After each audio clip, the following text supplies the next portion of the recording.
अशी नवनवीन कीर्तने व प्रवचने ऐकण्यासाठी आमच्या चॅनलला लाईक, शेअर व सबस्क्राईब करा.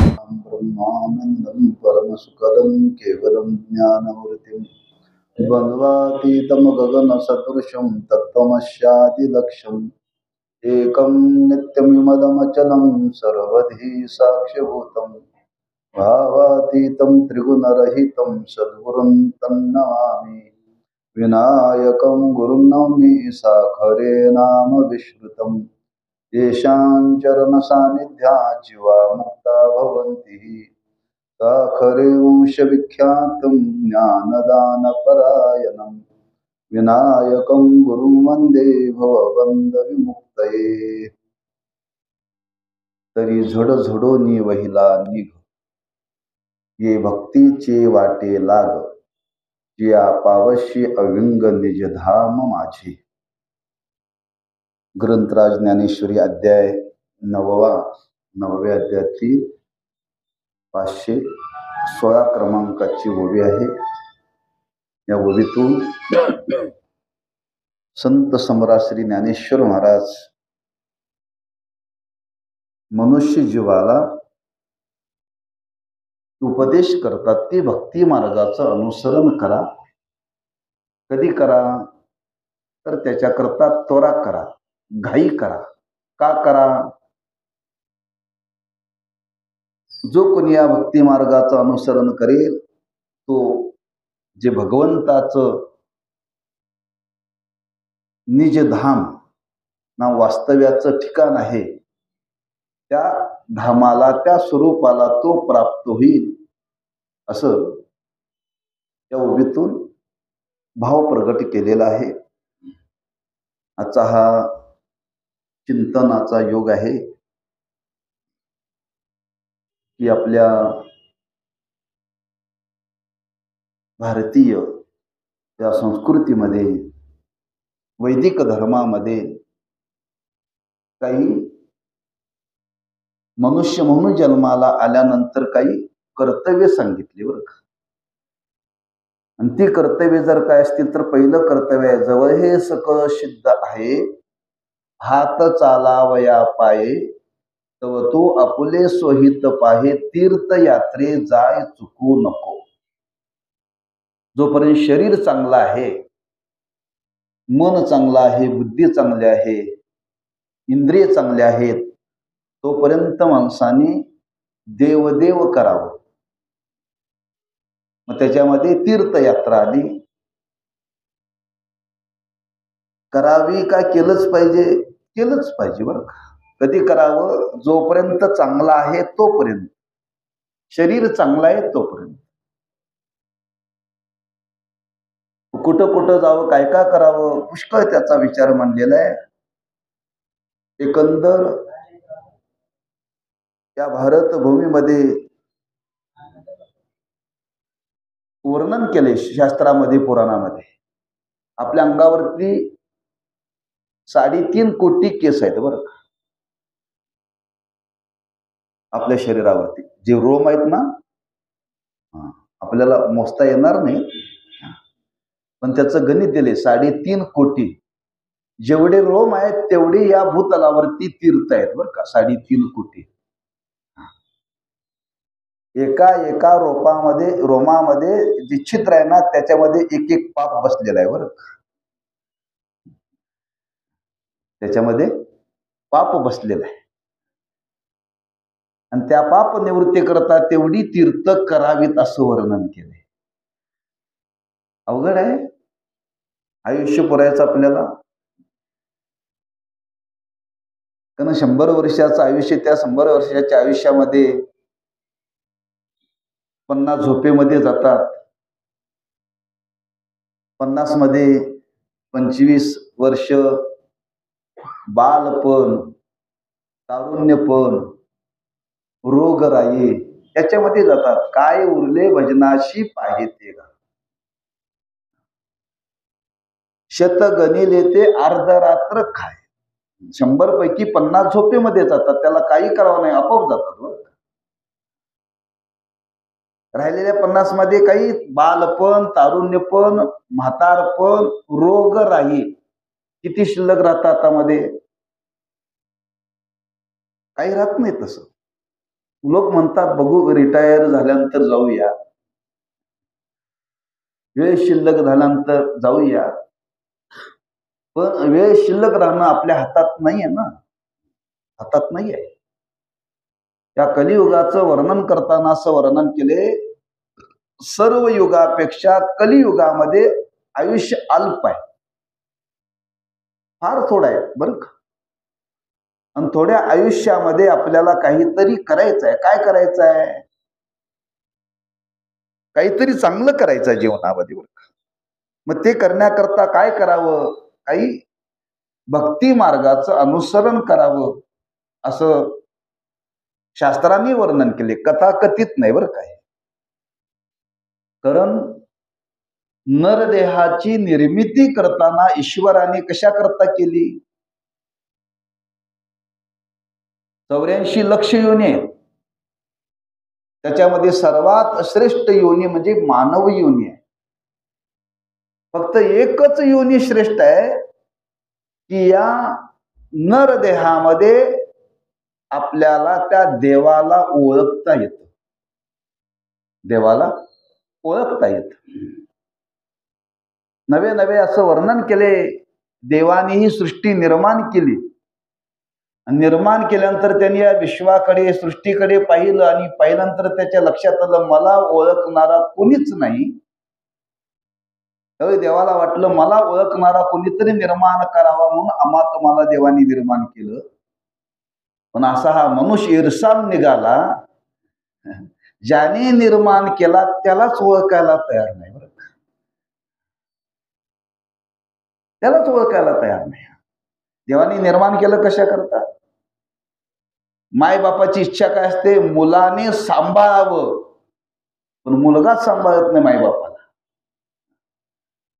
तसं ईश्वराला वाटलं की मला ओळखणारा, माझी भक्ती करणारा कुणीतरी या विश्वामध्ये असावा. स्वतंत्र देवाने हा नरदेह निर्माण केलेला आहे बरं का. निर्माण केलेला आहे, मग आपण त्याचं अनुसरण केलं पाहिजे, अनुकरण केलं पाहिजे. मग ते कधी घडेल? काही आपल्यावरती सत्संग जीवनामध्ये घडेल तरी घडेल बरं का. एरवी हे आपलं घडणं शक्य नाहीये. संतांनी वर्णन केले, आयुष्य चालेल, आयुष्य जात आहे पहा, काळ जपतसे महा, स्वहिताचा घोर वहा, ध्यानी रहा श्री हरीचे. आयुष्य चाललेलं आहे बघा. निरीक्षण करा, काय करावं लागत नाही. उन्हाळा संपला की पावसाळा येतोय, पावसाळा संपला की हिवाळा येतोय. ते येण्याकरता काहीही करावं लागत नाही. दिवस उगवला की दुपार होते, दुपार झाली की संध्याकाळ होते, संध्याकाळ झाली की रात्र होते. त्याच्याकरता काय प्रयत्न करावा लागतो? काही करावं लागत नाही. हे चक्र चालू आहे, हे थांबवता येत नाही आणि थांबतही नाही बरं. आपण काय करायचं?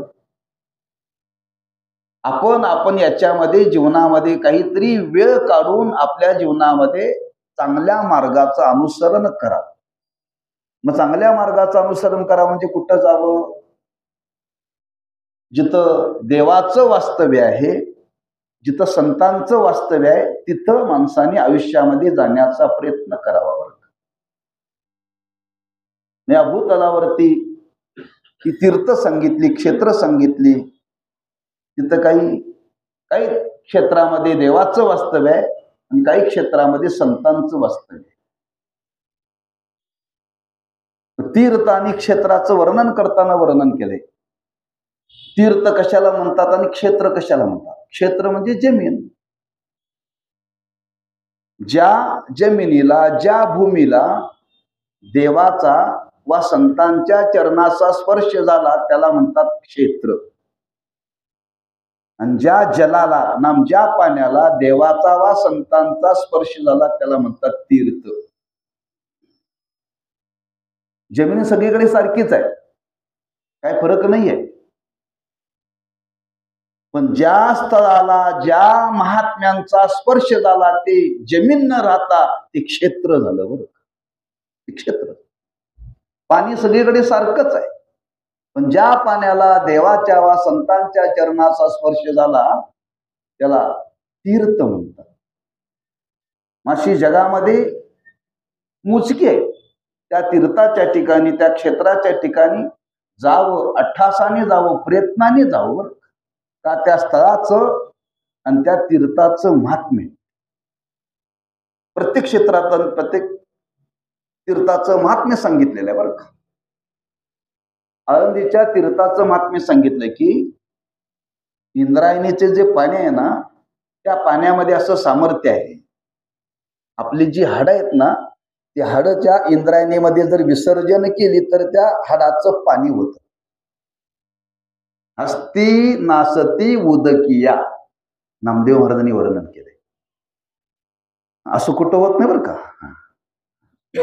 हस्ती म्हणजे हाडं, नासती या उदकिया, उदकी म्हणजे पाणी, म्हणजे त्या इंद्रायणीचं महात्म्य आहे.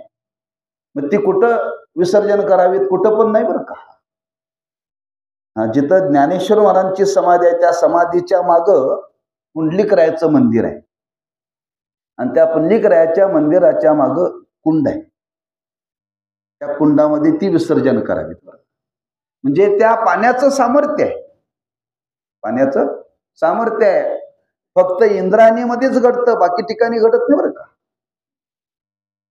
जसं हे तीर्थाचं महात्म्य आहे तसं क्षेत्राचंही महात्म्य आहे.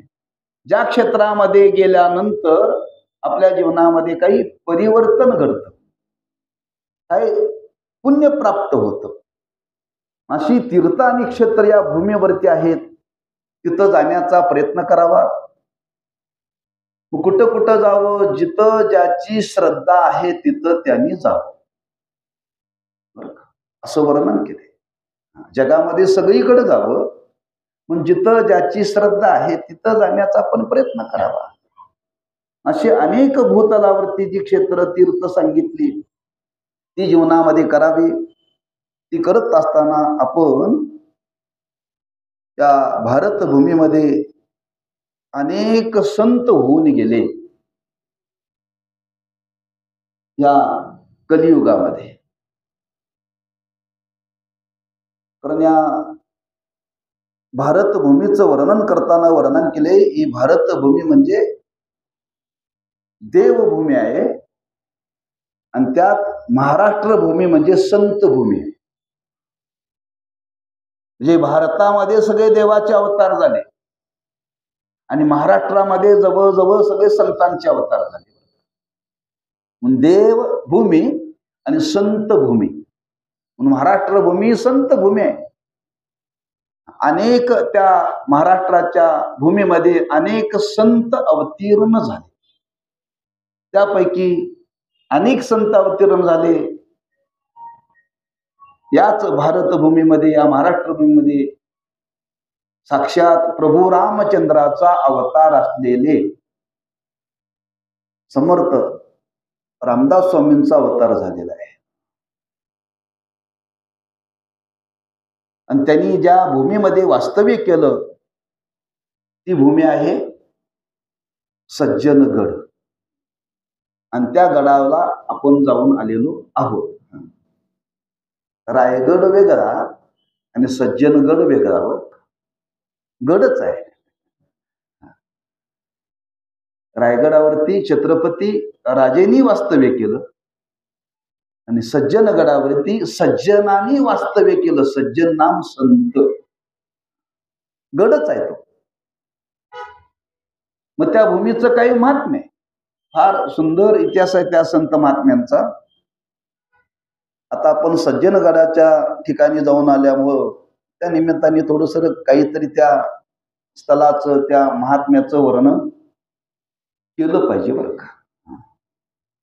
असं वर्णन शास्त्रामध्ये ज्याचं अन्न खावं त्याचं वर्णन करावं, ज्याच्या गावात राहावं त्याचं वर्णन करावं, ज्या ठिकाणी जाऊन आलं त्याचं वर्णन करू नये, केलंच पाहिजे. नेमच आहे बरं का. मन आहे ज्याचं अन्न खावं त्याचीच टाळी वाजवावी, कोणाच तरी वाजवू नये बरं का. तसं त्या संत भूमीमध्ये आपण जाऊन आलो, त्यांचं जीवनचित्र अवलोकन करण्यासारखं आहे. त्यांनी त्या महात्म्याने आपल्या जीवनामध्ये भक्ती केली. कधी केली? कितव्या वर्षी त्यांनी भक्तीला आरंभ केला? वयाच्या 8व्या वर्षी. बरं का? वयाच्या 8व्या वर्षी त्यांचे वडील वारले आणि त्यांच्या मनामध्ये इच्छा निर्माण झाली, आपण काहीतरी साधना करावी. मध्ये 2-3 वर्षाचा कालावधी गेला आणि त्यांनी जन्मगाव सोडलं आणि गोदावरीच्या तीरावरती प्रभू रामचंद्रांचं वास्तव्य आहे, नाशिक पंचवटी, तिथं आले. वयाच्या 11व्या वर्षी आले. बरं का? आणि वयाच्या 11व्या वर्षी येऊन त्यांनी तिथे 12 वर्ष तपश्चर्या केली. 12 वर्ष तपश्चर्या केली वयाच्या 11व्या वर्षी. आपलं 12 वर्षाचं मूल जर देवळाकडे जर चाललं तर लोक नावं ठेवतात. लोक नावं ठेवतात. संतांनी वर्णन केले, लहान मूल जर 12व्या वर्षी जर देवळाकडे चाललं तर ते म्हणतात, आमच्या कुळी नवते ऐशी हेची पिशे जन्मले. पिस म्हणजे वेड म्हणतात. देवळाकडे येतात त्याला लोक काय म्हणतात? वेड येतात. ज्यांनी जगाचं वेड घालवलं 12व्या वर्षी तपश्चर्या करून, त्याला वेड म्हणणार तुम्ही? किती आज समाजामध्ये अज्ञान आहे. किती अज्ञान आहे. वयाच्या 11व्या वर्षी येऊन तिने 12 वर्ष तपश्चर्या केली. फार मोठी तपश्चर्या केली. फार मोठी तपश्चर्या केली. आणि ती तपश्चर्या केली, त्याच्यातून त्यांनी प्रभू रामचंद्रांची भक्ती केली. त्या भक्तीचा विचार आपल्याला करायचा आहे. त्यांनी जी भक्ती केली ती एक निष्ठेनं भक्ती केली. बरं का? एक निष्ठेनं प्रभू रामचंद्रांची भक्ती केली. ती साधना करत असताना त्यांच्या जीवनामध्ये वर्णन केले, 2 प्रकारची उपासना त्यांच्या घराण्यामध्ये होती रामदास स्वामींच्या. एक सूर्याची उपासना आणि प्रभू रामचंद्राची उपासना वडलोपार्जित होती. बरं, सूर्याची उपासना होती म्हणजे रोज सूर्य नमस्कार घालत होते. आपण रोज सूर्य नमस्कार घातले पाहिजे, सूर्याची उपासना केली पाहिजे. शरीरामध्ये बल यावं असं वाटत असेल तर तरुणाने कमीत कमी रोज 108 सूर्य नमस्कार घातले पाहिजेत. किती? 108 सूर्य नमस्कार घातले. महाराज सकाळी उठल्या उठल्या गोट्यात जावं लागतंय, शेण काढावं लागतंय, पिंडीला जावं लागतंय. आणि सूर्य नमस्कार कधी? हेच आमचे सूर्य नमस्कार. पिंडीला जाणं, गोट्यात जाणं. पण त्यांनी ती साधना केली म्हणून सूर्याची उपासना अधिक प्रभू रामचंद्राची उपासना अशी उभय स्वरूपाची उपासना त्यांच्या घरामध्ये वडलोपार्जित होती. तीच त्यांनी भक्ती प्रभू श्रीरामरायाची केली. एक निष्ठेनं भक्ती केली. बरं, किती एक निष्ठेनं भक्ती केली. त्यांच्या चरित्रामध्ये अभंग आहे महाराजांच्या. एकदा स्वामी पंढरपूरला आले आणि पंढरपूरला आल्यानंतर त्यांनी प्रभू रामचंद्राला विनंती केली, प्रभू तुम्ही धनुष्य ठेवून कंबरेवरती हात ठेवून का उभे आहात? धनुष्य कुठं आहे तुमचं? धनुष्य कुठं आहे म्हणजे? नुसतं विचारलं नाही, सांगितलं तुम्ही कंबरेवरती हात ठेवून उभे आहात, मी तुमचं दर्शन घेणार नाही. मी तुमचं दर्शन घ्यावं असं वाटत असेल तर हातात धनुष्यबाण घ्या. तिथं राम रूपामध्ये प्रगट झाले प्रभू आणि मग त्या पांडुरंगाचं स्वामींनी दर्शन घेतलं. याला म्हणतात एकनिष्ठ. आम्ही कुठल्याही देवाला जातोय बरं का, म्हणजे देवाला सुद्धा हे मान्य करावं लागलं. अभंग आहे महाराजांचा, रामदास स्वामींचा. आणि ते धनुष्य म्हणजे राम रूपामध्ये पांडुरंगाने दर्शन घेतलं. म्हणजे एवढी एक निष्ठेनं भक्ती त्यांनी जीवनामध्ये केली. म्हणजे भक्ती केली पाहिजे आणि ती भक्ती करत असताना एक निष्ठेनं भक्ती केली पाहिजे. मग ती भक्ती करत असताना त्यांनी मात्र जगाला संदेश दिला. काय सांगितला? प्रपंच करावा नेटका. प्रपंच करावा.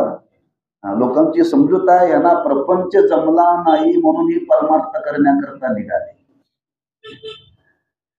ह्यांना कोणी मुलगी दिली नाही म्हणून हे ब्रह्मचारी राहिले. स्वामी मंडपातून निघून गेले सावधान. त्यांना आश्चर्य वाटलं बरं का. काय आश्चर्य वाटलं की त्यांनी विचार केला, याच्यामध्ये शब्द आहेत, मंगल आहे म्हणून सांगितलं पण पुढे सावधान का सांगितलं? जिथं सावधान असतं तिथं मंगल नसतं, जिथं मंगल असतं तिथं सावधान नसतं. ज्यार्थी जिथं मंगलही आहे आणि सावधानही आहे त्यार्थी आपल्याला सावध राहण्याचा इशारा दिलाय. आपण सावध झालो पाहिजे. जगाच्या पाठीवरती सावध राहणारा एकच महापुरुष होऊन गेला, रामदास स्वामी. सोपं आहे का? माणसं प्रयत्न करतायत माल कोणी घालेल का म्हणून, माल घालेल का म्हणून. तुम्ही ते सीतेचं स्वयंवर पहा. त्या स्वयंवराला सगळे होते. कोण कोण होते? रावण सुद्धा होता. सगळे होते. लक्षात ठेवा. किती बायका होत्या रावणाला? 80,000. तरी त्याला इच्छा होती आणखी कोणीतरी माळ घालावी. पण या महात्म्यांनी जगाला फार मोठा संदेश दिलाय बरं का. फार मोठा संदेश दिलेला आहे. बाबांनो, ते मंगल आहे पण सावधान म्हणून सांगतात, तेव्हा सावध झालं पाहिजे. आणि हे सावध होऊन यांनी काय केलं? जगाला सावध केलं. सावध झालो, सावध झालो, हरीच्या आलो जागरणा. संतांनी वर्णन केलं. म्हणजे काही जमलं नाही म्हणून त्यांनी भक्ती मार्गाचं अनुसरण केलं नाही. लक्षात ठेवा. आज भक्तीची आवश्यकता प्रत्येकाच्या जीवनामध्ये आहे. प्रत्येकाच्या जीवनामध्ये भक्तीची आवश्यकता आहे. साक्षात देवच संतांच्या रूपाने प्रगट होऊन याचं अनुकरण केलेलं आहे बरं. देवाला सांगता येत नाही माझी भक्ती करा म्हणून, पण देवाला भक्त रूपाने प्रगट होऊन सांगावं लागतंय देवाची भक्ती करा म्हणून. प्रभू रामचंद्राच्या भक्तीचा प्रचार कोणी केला? हनुमंतरायांनी केला. हनुमंतरायांनी केला. हनुमंतराय कोण? भगवान शंकर. प्रभू रामचंद्र कोण? भगवान विष्णू. हे एकमेकाचे उपासक आहे. पण देव रूपामध्ये उपासना करता येत नाही. मग देवभक्ताचं नातं निर्माण करावं लागतं. देवभक्ताचं नातं निर्माण करावं लागतं. घरातल्या घरात भांडता येत नाही म्हणून निवडणुकीला उभं राहून भांडता येतं. बरोबर आहे ना? दोघांनी 2 पक्षाची तिकीट घ्यायची. गावाला दाखवायचं भांडवल्यासारखं, पण आतून एकच. तसं हे देवाचं भक्ताचं आहे बरं का. देव एकच, पण भक्तीचा प्रचार करण्याकरता तो देवच भक्त रूपाने प्रगट होतो आणि भक्तीचा प्रचार करतो. तसं त्या प्रभू रामचंद्रांच्या भक्तीचा संदेश, त्याचा प्रचार प्रसार करण्याकरता तेच भगवंत रामदास स्वामींच्या रूपाने प्रगट झाले आणि त्यांनी भक्तीचा जीवनामध्ये स्वीकार केला. आणि ती भक्तीचा स्वीकार करत असताना त्याच्याकरता त्यांनी जीवनामध्ये त्याग केला बरं का. फार मोठा त्याग केला. पण त्याग केल्याशिवाय जगत उद्धाराचं कार्य करता येत नाही. जगत उद्धाराचं कार्य करता येत नाही. किंबहुना शास्त्रामध्ये वर्णन केले, भक्ती करण्याकरता, चांगलं करण्याकरता काही गोष्टीचा त्याग करावा लागतो. काही गोष्टीचा त्याग करावा लागतो. तो त्याग केला पाहिजे. म्हणून त्यांनी जीवनामध्ये त्याग केला. त्यांच्या जीवनामध्ये अनेक प्रसंग आले, अनेकांचा संबंध आला. चरित्र अवलोकन करण्यासारखं आहे. फार विस्ताराने त्यांनी केलेलं कार्य, फार महान कार्य केलेलं आहे. सकल संतांच्या जीवनाचा विचार केला तर जेवढं भक्तीला त्यांनी महत्व दिलं तेवढं व्यवहाराला महत्व दिलं. इतर संतांनी फक्त भक्तीला महत्व दिलं, व्यवहाराला महत्व दिलं नाही. व्यवहाराला महत्व दिलं नाही. म्हणून तुम्ही पहा, दासबोधामध्ये राजनीतीचं वर्णन आहे, व्यवहाराचं वर्णन आहे. ज्यांनी प्रपंच केला नाही पण प्रपंच करण्याला सांगितलं, प्रपंच करून परमार्थ करावं. कोणी म्हणेल कसं काय, त्यांनी स्वतः प्रपंच केला नाही, जगाला प्रपंच करा कसं काय सांगितलं? सगळ्यांना प्रपंच सोडून भक्ती करता येत नाही, एवढी आपली त्यागाची वृत्ती नाहीये. आसक्ती आपल्या चित्तामध्ये, आसक्तीचा त्याग करणे इतकं सोपं नाही. असोनी संसारी जिव्हे वेगू करी वेदशास्त्र उभारी वाया सदा. ज्ञानेश्वर महाराजांनी वर्णन केले. संसारामध्ये राहूनच तुम्ही भक्ती करा. त्याग करून भक्ती तुम्हाला करणं शक्य नाही. आणि त्याग करून भक्ती करण्याचा प्रयत्न केला आणि करता करता कुठं जर पाय घसरला आणि तो जर फ्रॅक्चर झाला तर आयुष्यभर नीट होणार नाही. पाय घसरला म्हणजे कुठं कलंक जीवनाला लागला तर अवघड आहे. कलंक जर जीवनाला लागला ना, अवघड आहे. तो कलंक आपल्या जीवनाला लागू नये त्या संसारामध्ये राहून आम्हा तुम्हाला उपदेश केला. पहिल्यांदा प्रपंच चांगला करा, प्रपंच चांगला करा आणि प्रपंच चांगला करून परमार्थ करा. मग तो कसा करा? एकनिष्ठेनं करा. किती एकनिष्ठा असावी? एवढी एकनिष्ठा असावी की इतर देवाला मान्यता नाही. बरं का, इतर देवाला मान्यता नाहीये. कोणी म्हणेल हा भक्तीतला दोष नाही का? नाहीये. बरं का, एकनिष्ठेनं भक्ती करणं हा दोष नाहीये. त्याला व्यवहारातलं उदाहरण दिलेलं आहे. निरीक्षण करण्यासारखं जीवन आहे. बरं का, आपल्या जीवनाचा विचार करा. आपल्या घरामध्ये ती नववधू नांदायला येते. नांदायला येते कोणामुळे येते? ज्याच्या बरोबर लग्न झालं त्याच्याकरता ती येते. बरं का, त्याच्याकरता येते म्हणजे तिनं तिला जीवन समर्पित केलेलं असतं. किती समर्पित केलेलं असतं? आपल्या कुळाचा ती त्याग करते, मायबापाचा त्याग करते, गावाचा त्याग करते. कोणाकरता? पती करता. सर्वांचा त्याग करून ते स्वतःचं जीवन आपल्या पतीला समर्पित करते आणि सर्व जबाबदारी पतीवरती. डोकं दुखालं तर गोळी कोणी आणायची? नवऱ्याने आणायची, ते नाही. बरं, म्हणून तुम्ही बघा, गंमत सांगतो तुम्हाला. एखाद्याचा चेहरा पडलेला असतो. का हो चेहरा पडलेला असतो तुमचा? काय डोकं दुखते का? ते म्हणजे नाही. सर्दी झाली का? नाही. पोट दुखायले का? नाहीये. मग तुमचा चेहरा पडलेला का? म्हणजे काय नाही, तिचं डोकं दुखालंय. म्हणजे दोघांचा संबंध किती आहे बघा.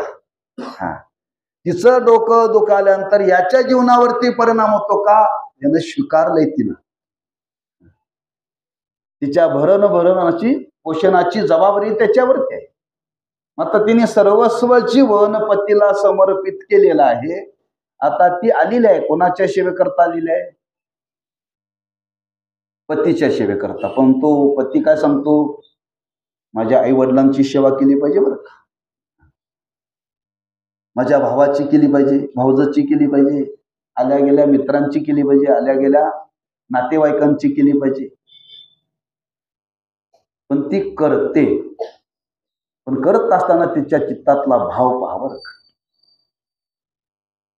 ती करते, आई वडिलांची सेवा करते नवऱ्याच्या. पण कोणाची? हे नवऱ्याचे आई वडील आहेत म्हणून.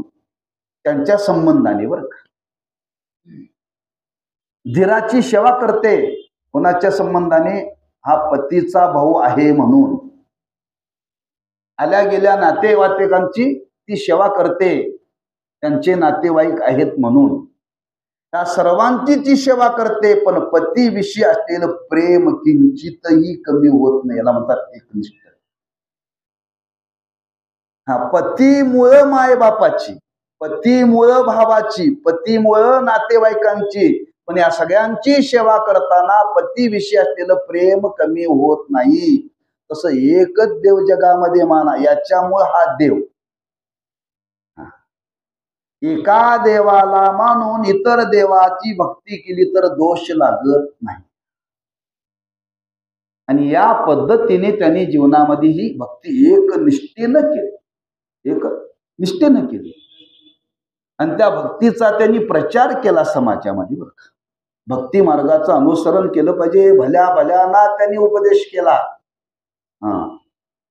छत्रपती शिवाजी राजांना त्यांनी उपदेश केला.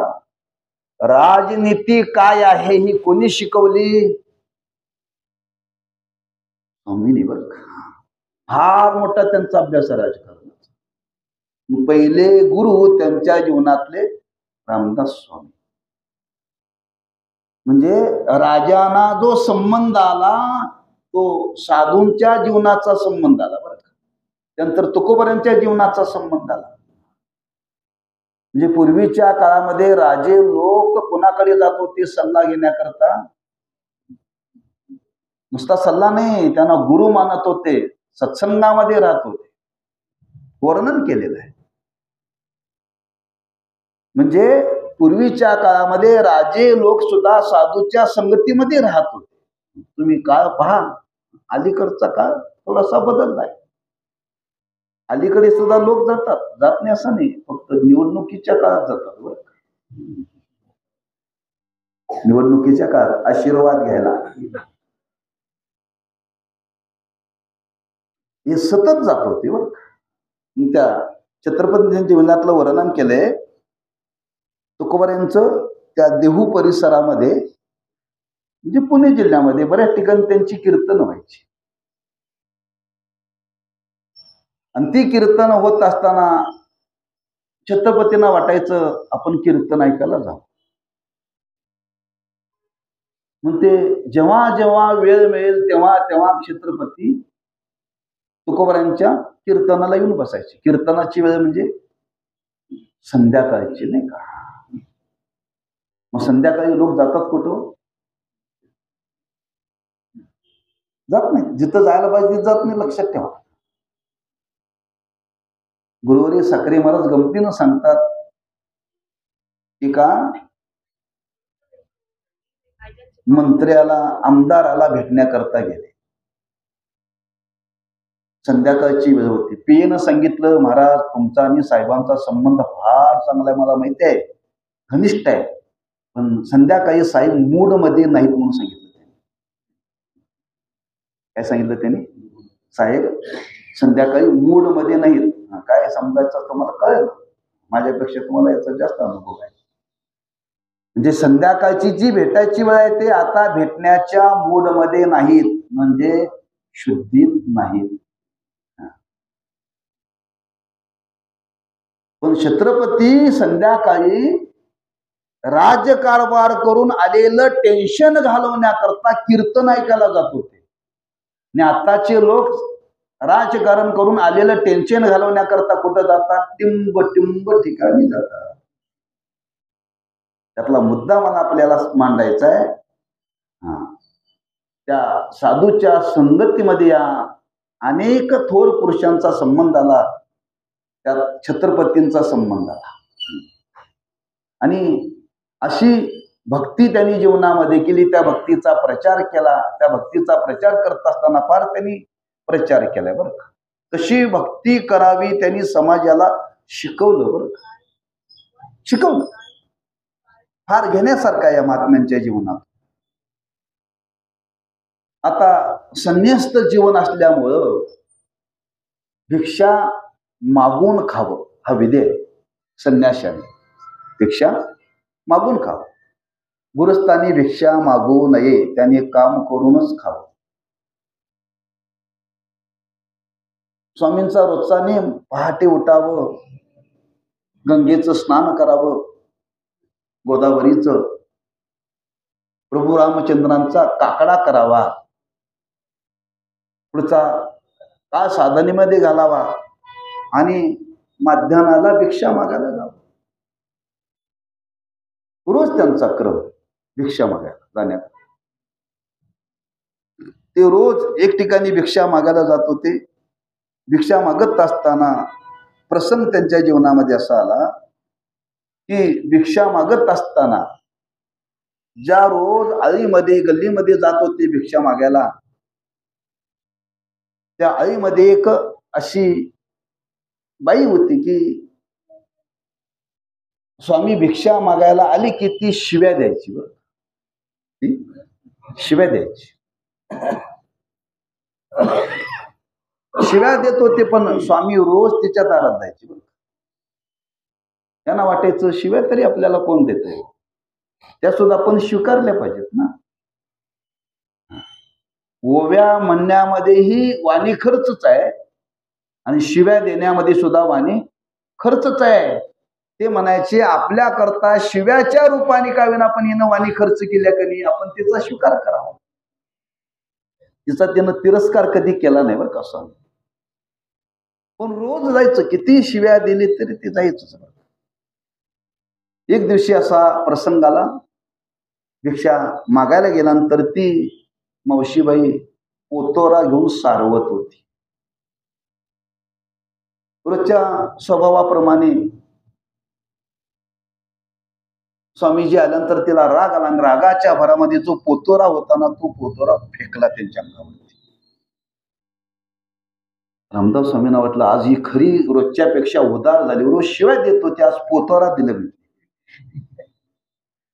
रोज शिवाय देतो ते आज पोतोरा दिलाय. म्हणले खरंच उदार झाली, तिचे आभार मानले पाहिजेत म्हणून काय केलं ते घेतलं बरं का, आनंदाने त्याचा स्वीकार केला. काही न देणारी आज पण दिलं ना काहीतरी म्हणतो चूल सारवायचा पोतोरा. महाराजांना फार आनंद झाला स्वामींना बरं का. गेले गोदावरती तीरावरती, तो पोतोरा त्या गंगेमध्ये स्वच्छ धुतला, तो वाळवला आणि त्याच्या काकड्याच्या वाती केल्या. त्याच्या काकड्याच्या वाती केल्या आणि काकड्याची वात केली आणि प्रभू रामचंद्र राहिलं, प्रभू रोज ती बाई मला शिव्या देत होती पण आज तुला काकडा करण्याकरता त्यांनी पोतोरा दिला बरं का, तिच्यावर कृपा कर. तिच्यावरती कशी भक्ती त्यांनी समाजापर्यंत पोचवली बघा. आम्हाला 4 लोकांनी शिव्या दिलं तर आम्ही म्हणतो या गल्लीला जायचंच नाही, त्यांच्याकडे जायचंच नाही. लोकांनी शिव्या दिल्या तरी त्यांना त्या भक्तीतून त्यांचा उद्धारच केला, भक्तीतून उद्धारच केला बरं का. म्हणजे तो कापड्याच्या वाती करून आरती करून प्रभू रामचंद्राकडे प्रार्थना केली, म्हणले प्रभू तिला बुद्धी चांगली द्या, आशीर्वाद मागितला आणि आशीर्वाद प्रभूने दिला बरं का. म्हणजे भक्ती आहे म्हणजे अशी भक्ती त्यांनी समाजामध्ये केली, ती समाजापर्यंत पोचवली. म्हणजे त्यांना भक्ती करण्याकरता त्यांनी जे काही दिलं ते प्रभूला त्यांनी समर्पण करून त्या प्रभूकडून प्रार्थना करून त्या स्त्रीचा स्वभाव त्यांनी बदलला बरं. हे साधूच्या जीवनाचं महात्म्य लक्षात ठेवा, साधूच्या जीवनाचं महात्म्य आहे. आणि असा त्या साधूच्या जीवनाचा विचार केला तर त्या साधूंनी ज्या ठिकाणाला वास्तव्य केलं त्या गडाचं नाव आहे सज्जन गड. जे साधूंनी जिथं वास्तव्य केलेलं आहे त्या स्थळाचं महात्म्य, त्या स्थळावरती आपण जरी जाऊन आलो तरी आपल्याला पुण्य प्राप्त होतं.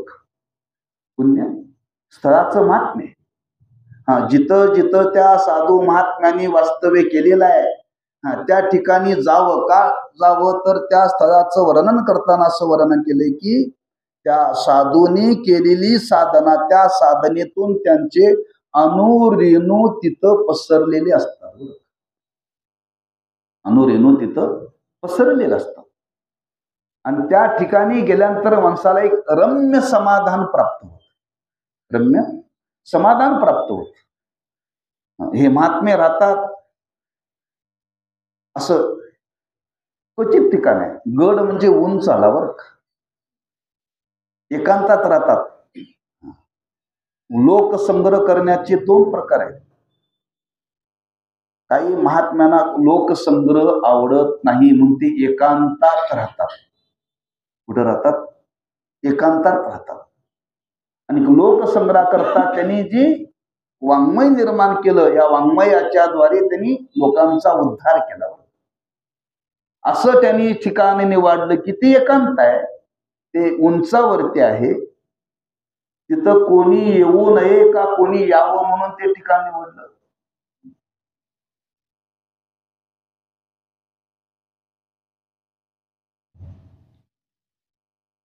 कोणी येऊ नये म्हणून माणसं एकांतात राहतात.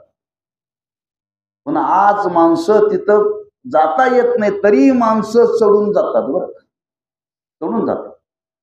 त्यातला थोडासा भाव मी आपल्यासमोर प्रकट करतो. गड आहे, त्यांनी साधना करण्याकरता एवढे कष्ट केले, तर त्यांचं दर्शन घेण्याकरता काय कष्ट माणसाला पडून येत का? कष्ट पडले पाहिजेत. त्या गडावरती चढण्याकरता जी आपली शक्ती खर्च होते ना, दम लागतोय. बरोबर आहे ना? त्याला शारीरिक तप म्हणतात. भांडण्याकरता सुद्धा दम लागतोय. तिथेही शक्ती खर्च होते पण ती वाया जाते. पण साधूच्या दर्शनाला त्या ठिकाणी जाण्याकरता जी शरीरातली शक्ती खर्च होते ती तप आहे. आणि इतर ठिकाणी खर्च केली तर ती वाया आहे. वाया लक्षात ठेवा. म्हणजे तिथं जाण्यामध्ये आपल्या जीवनामध्ये सहज तप घडतं. तप घडतं, काही करायची गरज नाही.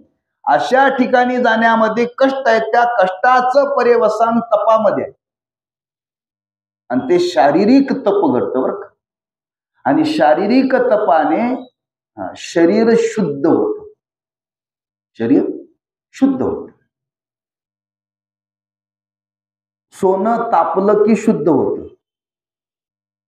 सोनं तापून शुद्ध केलं जातं बरं का. तसं या शरीराला शुद्ध करण्याकरता तप करावं. ते तप कोणतं असेल तर ज्या ठिकाणी या साधूंनी या महात्म्यांनी वास्तव्य केलेलं आहे त्या ठिकाणी जाण्याचा प्रयत्न करावा. कधी प्रयत्न करावा, कधी करावा, कसा करावा, ते जाणं म्हणजे भक्तीचं लक्षण आहे. आणि ते लक्षण सांगताना ज्ञानेश्वर महाराजांनी शब्द वापरला, झड झडोनी वहिला निघ. त्या मार्गाला जाण्याकरता त्वरा करा, घाई करा. चांगल्या ठिकाणी जाण्याकरता माणसाने प्रयत्न करावा. वाईट ठिकाणी जाण्याकरता माणसाने प्रयत्न करू नये. कुणी जर बोलवत असेल तर त्यावेळी तू पुढे जा, मी नंतर येतो, नंतर येतो म्हणायचं आणि दुसरीकडे जायचं बरं. पण चांगल्या ठिकाणी जर कोणी आपल्याला बोलवत असेल तर वेळ काढून जावं. झड झडोनी वहिला निघ. त्वरा करा, चांगल्या ठिकाणी जाण्याकरता प्रयत्न करा. नंतर मी म्हणाल असेल नशिबात, प्रारब्धात असेल तर जाईल असं म्हणून काही गोष्टी जीवनात घडणार नाहीत. प्रयत्नाने तिथं गेलं पाहिजे. त्या जाण्यामध्ये आपलं हित आहे, लक्षात ठेवा, आपलं भलं आहे. म्हणून मी आरंभालाच आपल्या समोर मुद्दा मांडला की देवाने स्वतंत्र ही योनी निर्माण केलेली आहे. स्वतंत्र निर्माण केलेलं आहे. आणि ते निर्माण करण्याच्या मागे एकच हेतू की आपल्या जीवनामध्ये भक्ती घडावी. आणि ती भक्ती घडत असताना एक साधूची आणि दुसरी देवाची, उभय स्वरूपाची भक्ती जीवनामध्ये घडावी. तेव्हा अशा साधूंच्या महात्म्यांच्या दर्शनाला जाणं ही एक भक्ती आहे. आपल्या जीवनाला याच्यातून शुद्धता प्राप्त होते आणि तो जाण्याचा आपण जीवनामध्ये प्रयत्न करावा. सातत्याने आपण संतांच्या भूमीच्या दर्शनाला जाण्याचा प्रयत्न करावा. सातत्याने जिथं केलं जातं त्याला म्हणतात वारी.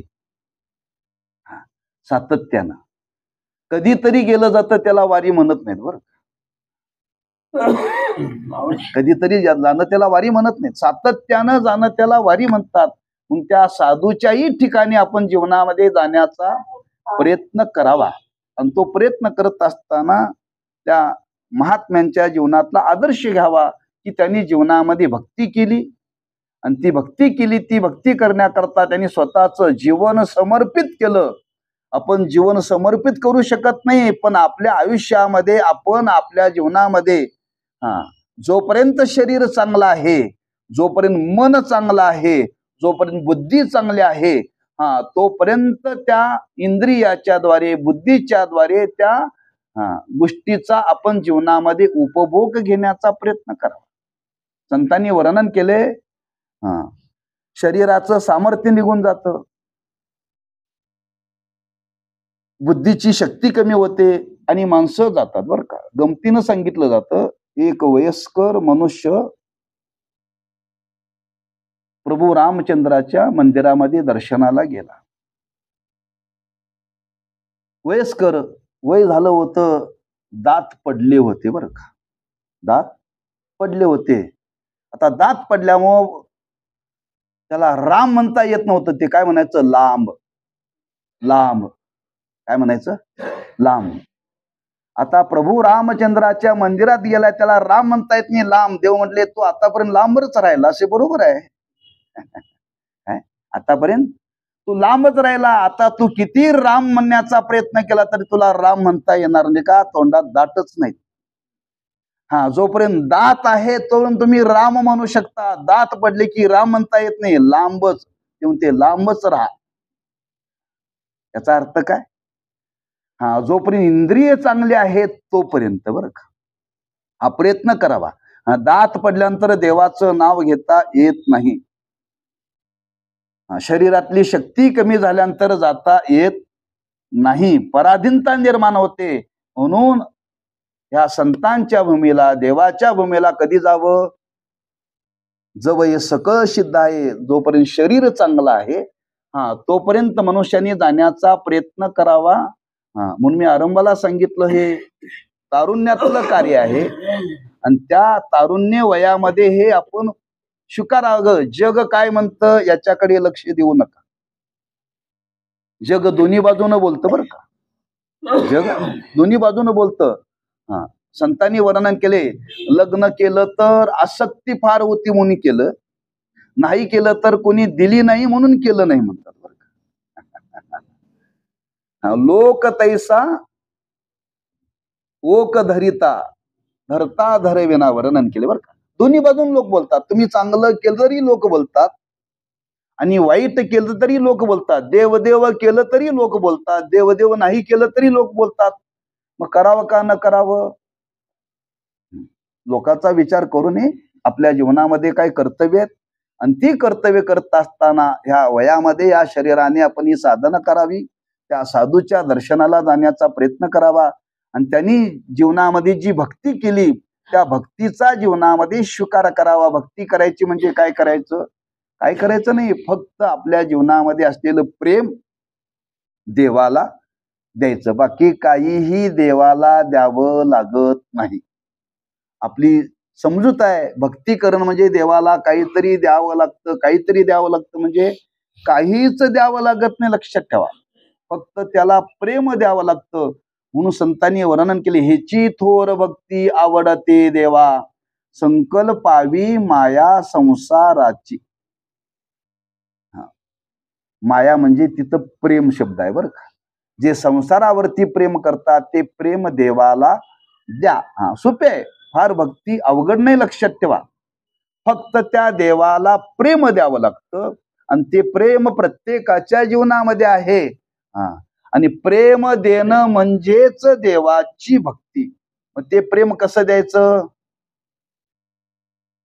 ते देण्याकरता काहीतरी निमित्त लागतं. म्हणून काहीतरी निमित्त करून प्रेम प्रगट केलं जातं बरं का. एखादा मित्र एका मैत्रिणीला भेटला, प्रेम देण्याकरता काय दिलं जातं, फुल दिलं जातं. फुल म्हणजे प्रेम. माळ्याच्या दुकानात कमी आहेत. फुल विकत आणलं का प्रेम विकत आणलं? फुल विकत आणलं. पण आपल्या अंतःकरणातलं असलेलं प्रेम प्रगट करण्याकरता ते फुल प्रेमाचं प्रतीक आहे. त्या फुलाच्या द्वारे प्रेम दिलं जातं. ते असं बोलून दाखवता येत नाही.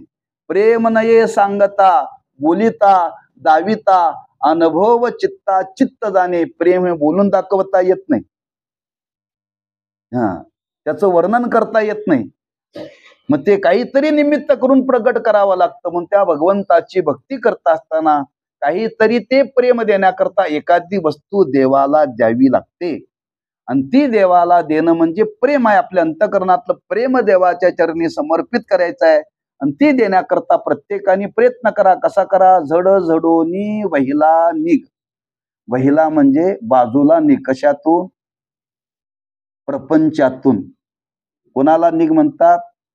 शरीराने निघ का मनाने निघ? मनाने निघ. आपण घरातून निघालो. घरातून निघाल्यानंतर त्या ठिकाणी गेलो. ठिकाणी गेल्यानंतर मन बरोबर घेऊन जावं का घरात ठेवावं?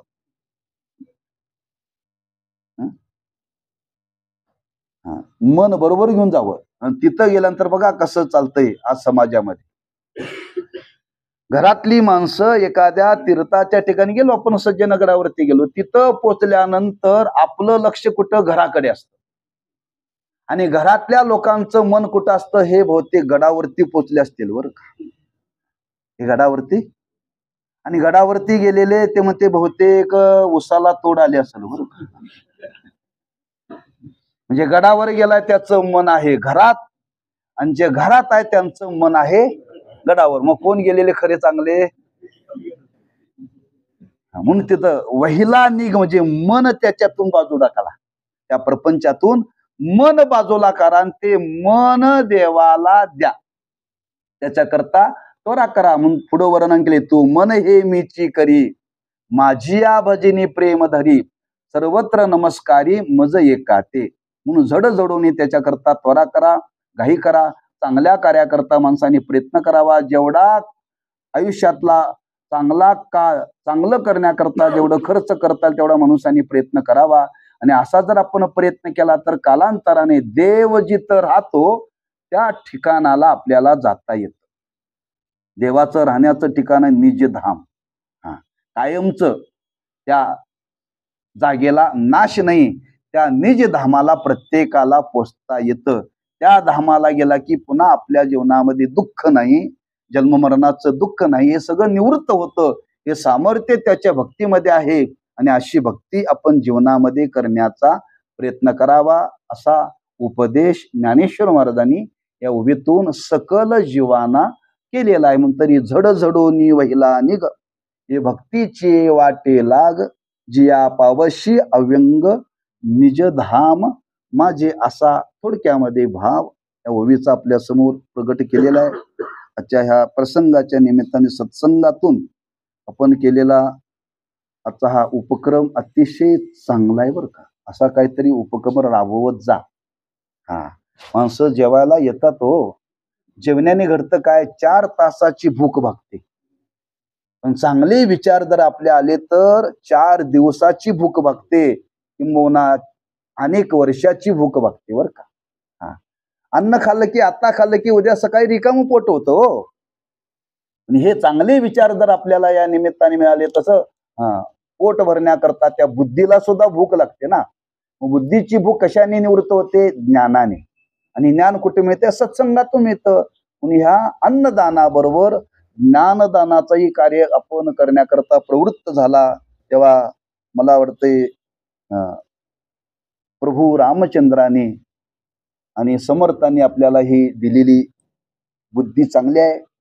अशा ह्या बुद्धीमध्ये दिवसेंदिवस वृद्धी व्हावी, वाढ व्हावी, सत्संग आपल्या जीवनामध्ये घडावा आणि याच्यातून आपल्या जीवनामध्ये चांगली भक्ती निर्माण होऊन शेवटी त्या भगवंताचं आपल्याला दर्शन व्हावं, साक्षात्कार व्हावा, अशी त्या ज्यांच्या निमित्ताने ज्या निमित्ताने आपण केलं त्या समर्थ रामदास स्वामींच्या चरणी आणि प्रभू रामचंद्राच्या चरणी प्रार्थना करून आपण आपल्या ह्या सेवेला पूर्ण रामदेव कुंडली कवरदारी विठ्ठल श्री ज्ञानदेव तुकाराम विठ्ठल विठ्ठल विठ्ठल विठ्ठल विठ्ठल